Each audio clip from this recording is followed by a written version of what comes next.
आसमा तामाङले रविको बारेमा के भनेका छन् त एकपटक यो सुनौ उनकै मुखबाट। अब उहाँले गल्ती गरेको गल्ती प्रमाण भेट्यो भने र प्रमाण भेटेर उहाँलाई धरौटीमा छोडेको, प्रमाण नभेटे भए उहाँलाई धरौटीमा छोड्नुहुन्न थियो होला। तर उहाँले धरौटीमा मुद्दा गर्दा गर्दै पनि अहिले एउटा देशको उपप्रधान भएको मान्छे, गृहमन्त्री भएको मान्छे एकैचोटि यति हतार गरेर न्यायालयले त्यति छिटो गर्नुपर्ने थिएन। तर न्यायालय कसको हातमा छ? केपी शर्मा ओलीको हातमा छ। केपी शर्मा ओलीले फोन गरेर टग्रक्क चाहिँ त्यहाँ उहाँलाई चाहिँ जेल हाले। केपी शर्मा ओलीले फोन गरेर अर्को कुरा पनि गर्छु, जतिको जिम्मेवार नेताले, जिम्मेवार व्यक्तिले यो भन्दै हुनुहुन्छ कि न्यायालयमा केपी शर्मा ओलीले फोन गरेर सुन्नुभयो। अब एकजना पूर्व मन्त्री जो केही दिन अगाडिसम्म प्रधानमन्त्री ओलीकै क्याबिनेटमा थिए, अझ यति मात्रै नभएर उनी रामेछाप जिल्लाबाट प्रतिनिधि सभाको प्रत्यक्ष चुनाव जितेर आएका एक सांसद समेत हुन्। अब यतिको जिम्मेवार व्यक्तिले भनेको कुरा पत्याउने कि नपत्याउने त्यो तपाईको हातमा। तर पछिल्लो केही महिना यतादेखि रासोपाले आफ्नो सभापतिको विषयमा जे अडान राख्दै आएका थिए, कान्छाराम तामाङको यो अभिव्यक्तिले गर्दा रासोपाको अडान अब झनै मजबुत बनेको छ।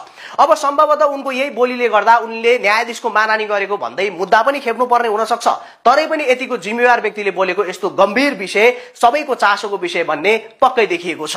खैर अहिले रवि लामिछानेको पक्षमा 2वटा मुद्दा सर्वोच्चमा विचाराधीन छ भने उनी विरुद्धको 4वटा मुद्दा विभिन्न जिल्ला र उच्च अदालतमा विचाराधीन छ र जसको फैसलाहरू के आउलान् त्यो भने हेर्न बाँकी नै छ। अब थोरै कान्छाराम तामाङको कुरा गर्ने हो भने उनी हालसालै मात्रै प्रधानमन्त्री ओलीको क्याबिनेटबाट किक आउट गरिएका एक व्यक्ति हुन्।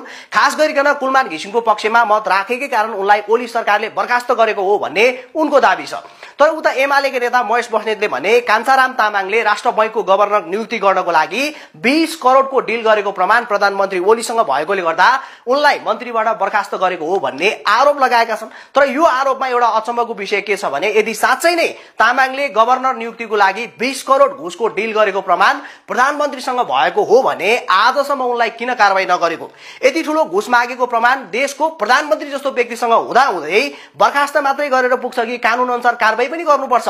अनि अझ अर्को एउटा मुख्य प्रश्न के छ भने एउटा राज्य मन्त्री सरहको हैसियत भएको व्यक्तिले देशको गभर्नर नियुक्ति गराउने हिम्मत अथवा हैसियत राख्छ त? अर्को एउटा गम्भीर प्रश्न छ।